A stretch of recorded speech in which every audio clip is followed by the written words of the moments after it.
Alright, alright. Magandang umaga mga ka-road trip. Ayan. Muli sa pagkakataong ito, muli nating balikan ang isa sa pinakamagandang tourist attraction dito sa Benguet. Ayan. O, sakop nito ng Benguet, oh.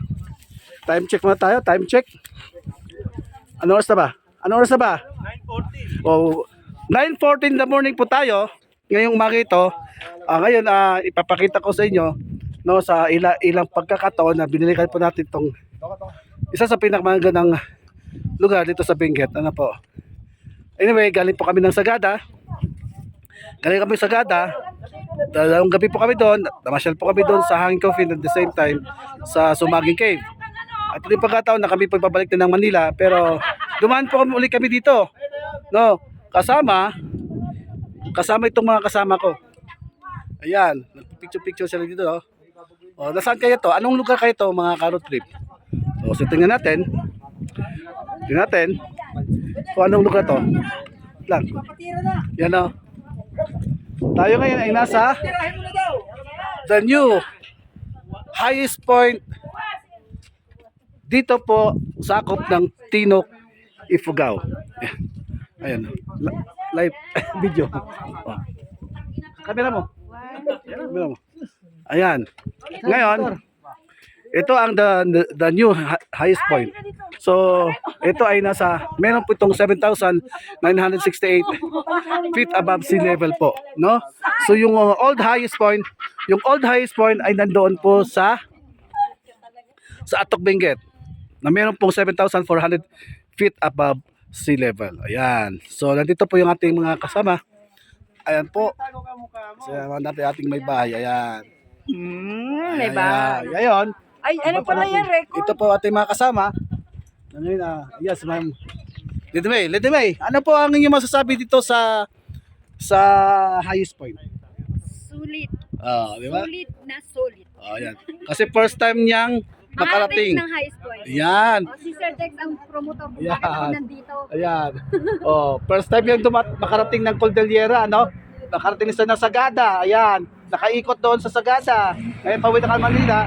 Dumaan kami dito sa new highest point. Ano pa kailangan ko improve, Sir Dex? Ha? Ano pa kailangan ko improve sa pagdadrive?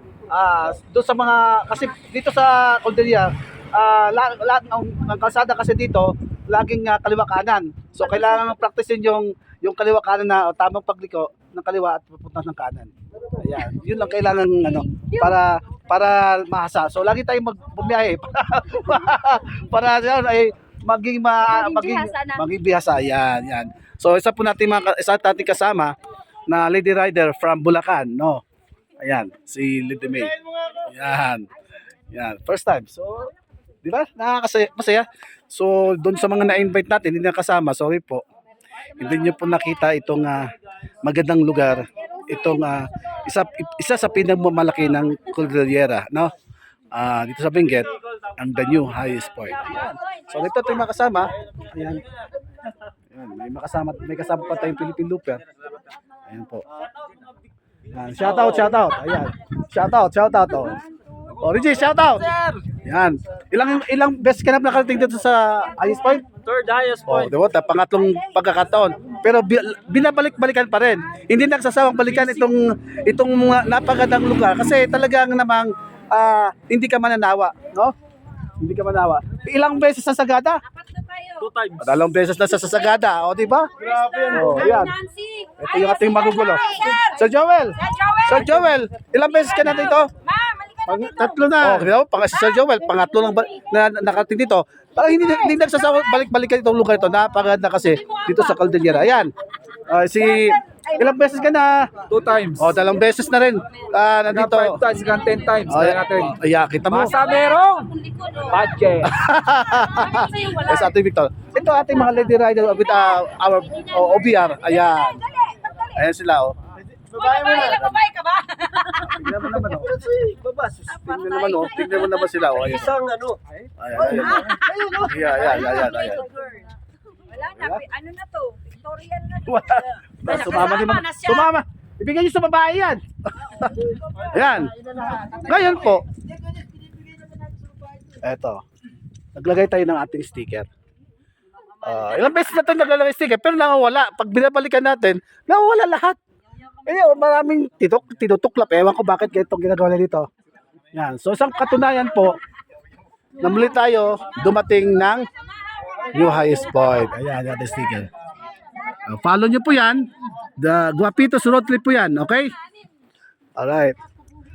So yan, oh. Ang saya-saya nila lang. 1, 2, 3, 4. Yan. Ang saya-saya nila.